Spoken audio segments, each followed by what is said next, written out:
Good morning. Welcome to Time in His Word.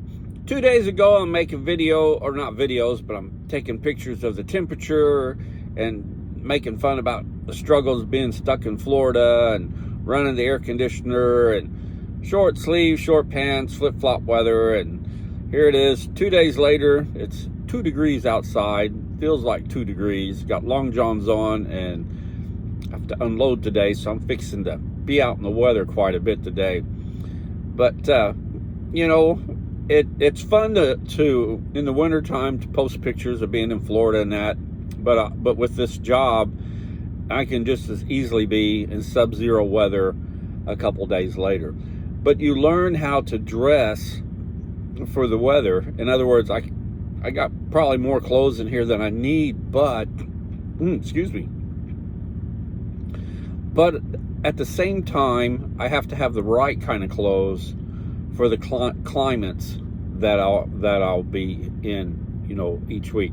I'm not necessarily going to stay in the South all winter, and I'm not necessarily going to stay in the northern states all winter. I bounce back and forth quite a bit, and then a lot of that's on me because I'm able to.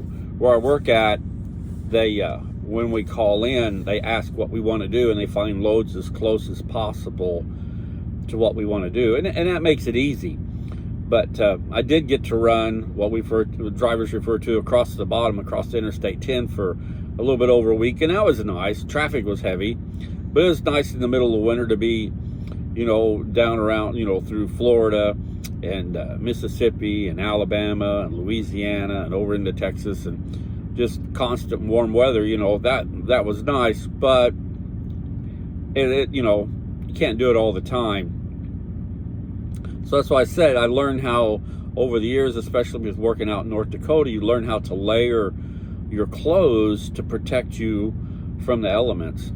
And they told us out there, you can always add clothes or take clothes off. The idea is not to sweat in the northern states in the wintertime, because then you're overdressed. You don't want to sweat. And so there's a fine line there, as well as how to dress for the elements. But it got me thinking today, in our daily struggles with our walk in Christ, what are we doing to protect ourselves from Satan, as he's constantly trying to get at us and put that chink in our armor. In 1 Peter, the 5th chapter, verse 8 says, "Be of sober spirit. Be on the alert. The adversary, the devil, prowls around like a roaring lion, seeking someone to devour."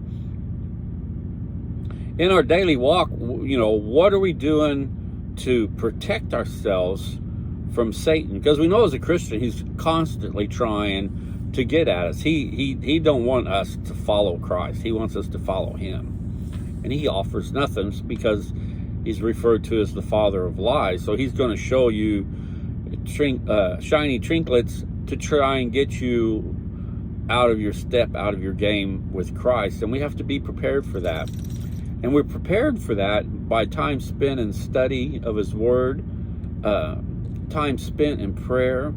Who we surround ourselves is even more important than anything. If we surround ourselves with Christian friends and people, and like-minded people, they don't necessarily have to be Christians, but they have to be like-minded. That helps us in that daily struggle against the evils of the world. But if we don't study the word, and we don't take time to pray, and we don't take time to go to church on Sunday to be taught and shown how to strengthen our walk even more, and we tend to hang around not so good characters, kind of the shady side of people from that tend to indulge more in partying, and the last place they're going to be is at church on Sunday. If we hang with that crowd, they tend to bring good people down. I seen an article the other day, and the gentleman was talking. He said, good people strengthen good people. They make you stronger. But he said, if a good person hangs around with bad people bring the good person down. And I've seen that over my lifetime to be true. And I'm sure you as well. So this morning I'm asking you, what have you done to prepare yourself in your daily struggles with life and what Satan's going to throw at you to try and get you off your game?